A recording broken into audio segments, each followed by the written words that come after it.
Right. I suppose we're going to talk about the paradoxes and problems of multiculturalism and the weird images we are shown by it, like the following one. Oh, this is I showed it to people, and they literally couldn't believe it, and they say, what's going on up there? What's happening? And I told them it's basically multiculturalism. Right, so that's the parliament, and he was doing his Islamic noise. Well, what's going on is that there are several reports that indicate that there are 85 Sharia courts in the UK, and that the UK has become a sort of cultural capital, Western capital for Islamic courts. Now, from a little research I did, these reports are new. I found an article, for instance, from the Daily Mail from 2009 at least, that said that there are 85 Islamic courts. But what is going on is that the practice of them seems to be leading towards the establishment of a paralegal system within the UK that is used by more and more people. And there are several considerations about the way in which this could impact and could come into contrast with English law. Yeah, because if you have these Islamic courts, one would have to assume that that means you're going to have Islamic laws and therefore a parallel legal system to that of the British system, and that Muslims would basically be able to live by Sharia law in the British Isles, and potentially that would mean that they would be imposing their views on other people rather than simply just adhering to their beliefs, which I don't think should be allowed in the first place, even if they're just keeping to themselves. This is Britain. You either live as we do or leave, and you shouldn't have to put up with mosques blasting music codes out of ethics. and different codes of law. Yeah. Because there have already been cases of these Muslim patrols going out and admonishing people that they feel like aren't dressed properly, or taking alcohol off of people that are drinking it because it's against Islam, and they're going around enforcing it. And I know it's not that common, but if we allow this sort of thing to happen, it's going to become more and more common, because of course there's going to be no pushback against it, because they're basically allowed to live as if they were in their home country. Yeah, the King's Writ should run everywhere in this island and no other system. Simple as that. No ifs, no buts. So what seems to me to be really interesting here, and this shows precisely one of the major failures of multiculturalism as a cultural policy, is that there is a question. We should ask, why do we have law? We have laws because, for instance, in every society there are frictions, and we need a way to coordinate and adjudicate all these conflicts that arise from social life. And it seems to me that this has happened throughout history. Every society has its own legal code, and there needs to be an authority to which everyone is answerable to. If you establish different legal systems, then you are literally parting with a degree of your sovereignty, because you recognize there are different authorities who have the ability to impose their own rules, and rules that are sometimes incredibly different from the rules of the country in which we're talking about. There's some things like, if you don't have borders, you don't really have a country. If you don't have the rule of law, you don't have a civil society. You don't really have a country as such. Yeah. So it couldn't be more fundamental. We're talking about ghettos, and it seems to me that right now across Europe, this is seen to be leading to very bad situations. Balkanization. Exactly. It doesn't seem to lead to harmony, as lots of people would expect. It actually leads to failure of integration and assimilation. Multiculturalism is precisely saying that people shouldn't assimilate. They shouldn't assimilate to the dominant culture. They shouldn't play by the dominant culture's rules.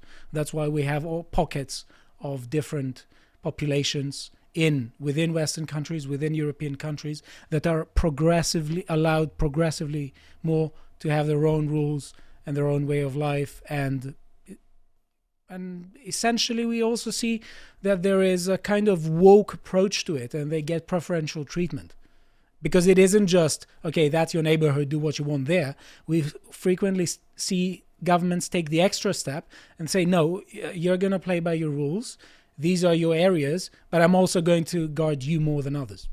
It's also worth mentioning as well that within these so-called communities, I call them enclaves really, it gets to a point of sort of critical mass whereby people increasingly have to give up less of their home culture the more people of their culture are there. So, you know, the first handful of people might have to adapt significantly to the British way, and then eventually it'll get to the point where it's a majority of that ethnic minority in a certain area, and then you get the phenomenon whereby you can have someone who's lived there for 20 years and still not speak a word of English because they don't need to in their day-to-day life. And how this benefits the native British, I do not know. But what is increasingly happening is that they're taking this approach of community policing as well. Yeah. We saw this in the response from Muslims in the Southport riots, where they came out with loads of weapons and they were asked politely, can you take your weapons to your local mosque, please? And, you know, your imam will deal with all of this, because the police don't want to touch it, because they don't feel as if they have a right to police Muslims, because they reject the notion that the British police have authority over them, because that's what's written in the Quran. And if I remember correctly, it seems to me that when he was addressing the nation after the Southport tragedy, Keir Starmer had every opportunity to play the diplomat card, the pragmatist card, try to appease both communities, and it seems like he picked a side. He did pick a side, yeah. And I don't see how people don't see that this leads to balkanisation and, in the end, sectarianism. Because if at some point, as you call it, the dominant culture tries to stop the rot, then you get sectarian, you get full-blown sectarianism. Like, obviously, multiculturalism left to run rampant will end in balkanisation and sectarianism and all the horrors that come with that. Obviously. Well, we've got all of human history as evidence. Yeah, right, yeah. Exactly. And people are penalized for pointing this out. But we have here a really good post by Rupert Lowe. He says there should be 0 Sharia courts in the UK. If you want to live in our country, you live by our laws. If not, leave. Quite right. Yeah. He's the best out of all of the reform bunch, isn't he, Rupert Lowe, at the minute? Robert Jenrick said something equivalent. None of these courts should exist. There is only one law in this country, and it is British law. Right, here we have also Peter Whittle says there are currently an estimated 85 Sharia courts in the UK that don't need regulating, they need banning. Anything else is acceptance of a parallel system. And he points out that there are polls that show that around 32% of Muslims would prefer Sharia in the UK, which is a worrying number. Also, why don't we just send them home? It's like, you can have Sharia at home, but we're in Britain, so how about no? I was going to say, I'm not really for assimilation. No. I don't want these people to assimilate to us. I want them to go back to the land of their forefathers, ideally. And that 32%, I don't buy that anyway. It should be more. It will be way higher than that. I have some data about some other countries. They fluctuate. This in France, for instance, it's 29. I'll show you. In Ireland, it's around 36. It fluctuates, but it seems to me that it is a bit higher. The thing is, as well, these people, they show a strong preference for their native culture, and that sort of reveals that the only reason they're here is economics. They're sort of here for more mercenary reasons, and I feel like that's also a losing deal for them. I think one way in which we could actually make people voluntarily go back home and prevent these sorts of things from expanding is by pointing out, if you want to live by, you know, the laws as laid out in Islam, you're probably better off doing it in a country that doesn't, you know, undermine that philosophy, that theology. Just that image, what a perverse and disgusting thing. I mean, that looks like they're on Whitehall. It looks like they're outside Downing Street, or that's the Ministry of Defence in the background or something. Like, what, that image should never have come about. the people in the last generation or 2 or 3 that have allowed such a thing to happen. Despicable. And you see here that it says this was an article that was published, I think, yesterday, and a lot of people are talking about it, from the Times, how the UK became Western capital for Sharia courts, and says it's by Dominic Kennedy, the investigations editor. They say Muslims are increasingly turning to Britain's Sharia courts, which are not part of UK law and operate as informal bodies issuing religious rulings on marriage. And I'll read a bit from here. It says Britain has become the Western capital for Sharia courts, with men able to end their marriages by saying divorce 3 times.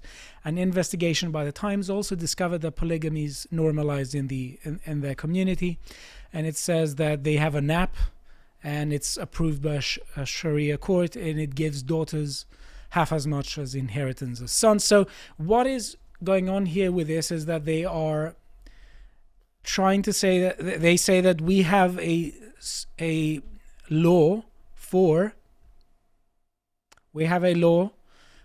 family and for religious reasons, and we are going to adjudicate according to that law, and it doesn't matter so much what the law of the country is. And there are concerns about let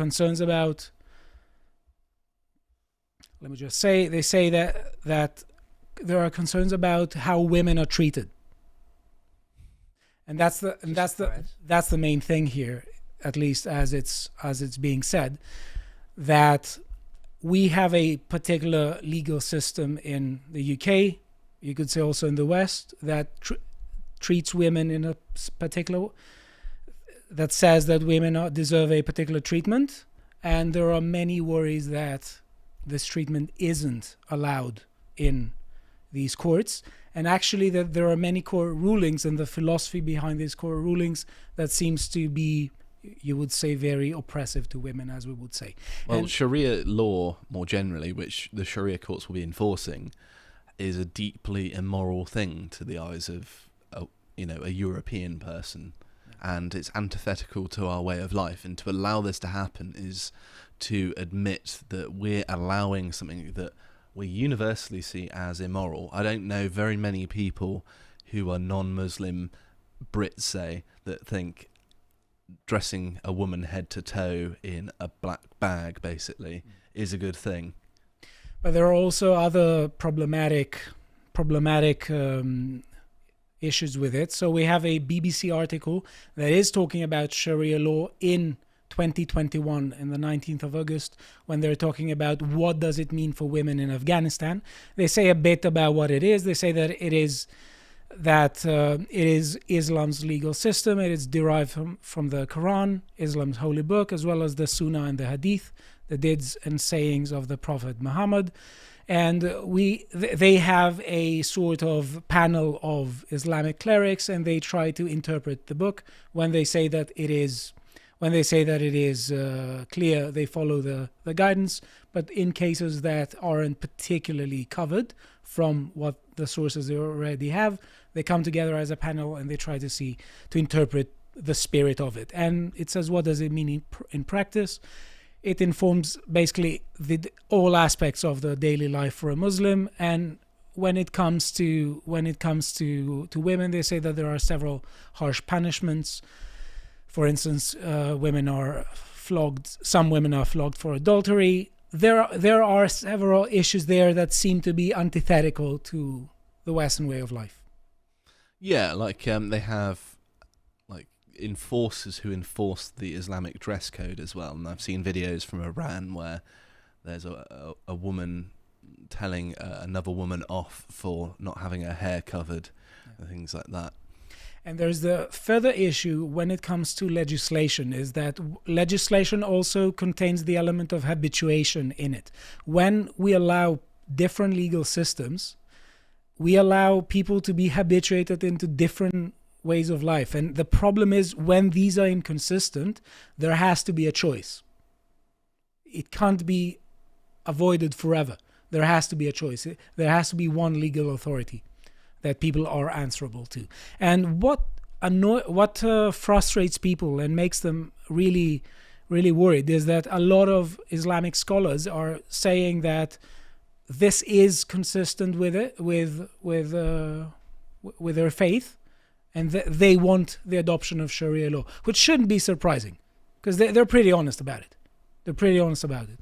Here we have British Islamic scholar Anjem, I think Chowdhury says democracy will most likely be replaced by Islamic Sharia law in the UK, Belgium and France within 15-20 years. So he's... Well, not by him, because he's in prison at the minute. I was going to say, now convicted terrorist Anjem Chowdhury. So we have people who are really honest about it, and they're pushing this, and it looks like there is tremendous weakness on behalf of Western states in dealing with that. Multiculturalism is not the way forward. As you said, it leads to balkanization, sectarianism, and all the horrors that come with it. And there is literally zero excuse for not knowing it, especially in Europe. For instance, in the early 90s, Yugoslavia broke down precisely for this reason.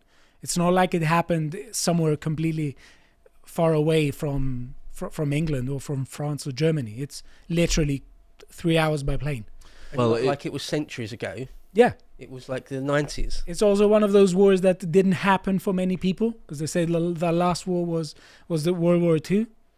Some people have this illusion, operate under this illusion. It's also worth mentioning as well that it was an ethnic thing that broke down Yugoslavia. When there's a different ethnicity and religion as well, you know, if you had shared beliefs, it at least is somewhat possible. Yeah. But when it's both theologically and ethnically different, well, you've got no reason to associate with one another, really. Exactly. And here we have a state that allows this to happen. Not only allows it, but enforces it and promotes it. Exactly. Right. So we have here several reports. That's from 2016. It says around 29% of French Muslims reject secular laws. Again, I think that this is too low, but it is a big number. They say the same for Ireland. I saw this from 2006. It's around 36%, and they say that there are calls to implement Sharia law in Ireland in the event of a Muslim majority, as a senior Islamic cleric has said. I don't think that this should be allowed.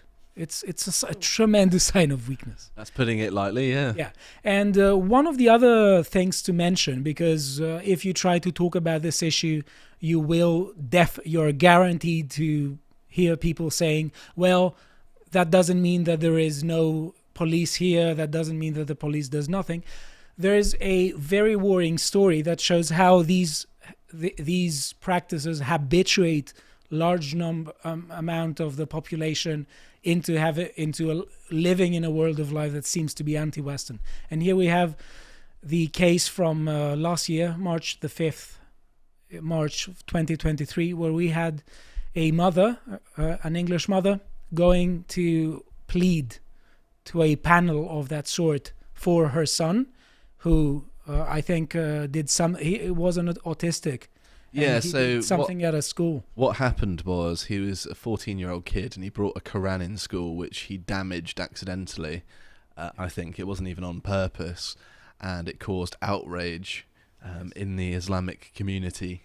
And we see here something that could be interpreted as you could say humiliation, because she goes there and the police officer seems to act as a diplomat, mediator between them. That's not the job of the police. He's basically overseeing the communication between the two. But the problem with this was, other than the obvious, is that a mother shouldn't have to go begging to a bunch of random Muslims, just like, please leave my son alone, because as David Atherton points out in that post there, they received plenty of intimidation and arson threats, and, you know, I think the boy was potentially suspended from school, if I remember rightly. It was quite a while ago now. So that lots of negative things happened to them that if, say, you dropped a book that wasn't a religious book of any kind, or even, say, a Bible, I don't think that there would be that same reaction from Christians, would there? Wouldn't. They would at least understand that the kid didn't mean poorly, in that the intention was important. There's not even that level of attempt to understand the motivation. It's just, you've done something against us, therefore we want you to pay. Right. And I think that there is a there is an attempt from mainstream media and sources to obfuscate the gravity of the issue. For instance, if you see here, if you put Sharia judge on Google, you only have women judges. That's very misleading, isn't it? And there are several. Google, There are also articles. I'll show you just one from the Guardian and the other from the Telegraph that are trying to minimize it, and rather than speaking about courts, they're speaking about councils. And here we have this article from more than 7 years old. It says, inside Britain's Sharia councils, hardline and anti-women, or a dignified way to divorce. Hang on a minute. Let's. Would I be able to go back and have a look at who wrote that? Huma Khalili. That's the best I can do. I wonder why she wrote that article, Stelios. Yes. It beats me. What it seems to me that they are trying to say that there is a dilemma here, but the way they present the dilemma is obfuscating the third option, which is the most important one. They're trying to divert the conversation to a place where people don't talk about the solution. And they say, well, in some cases they could be perceived as anti-women, but in other cases they could be perceived as pro-women because that council could exert pressure from a theological standpoint, from the community standpoint, to their husbands to observe their religious obligations. But what is most important is, again, the element of habituation. If we go down this and examine this merely in terms of whether it is good or bad for the particular woman that we're talking about on each court, it's going to be a very ad hoc approach that is going to actually blind us towards the most important. The most important is that if you allow a paralegal system, you're breaking down sovereignty and you're habituating people into not playing by your rules and to thinking that they can be allowed to play by their own rules. I hope you appreciate that segment from the podcast to the Lotus Eaters, and if you want to see what else we're up to, you can always watch us have fun on our Lads Hour series on the website. This time we were playing GeoGuessr. We got some great guesses there, really good streak as well. And if you want to see all the other things that we put out, you can always follow us on Twitter. Thank you very much for watching, and goodbye.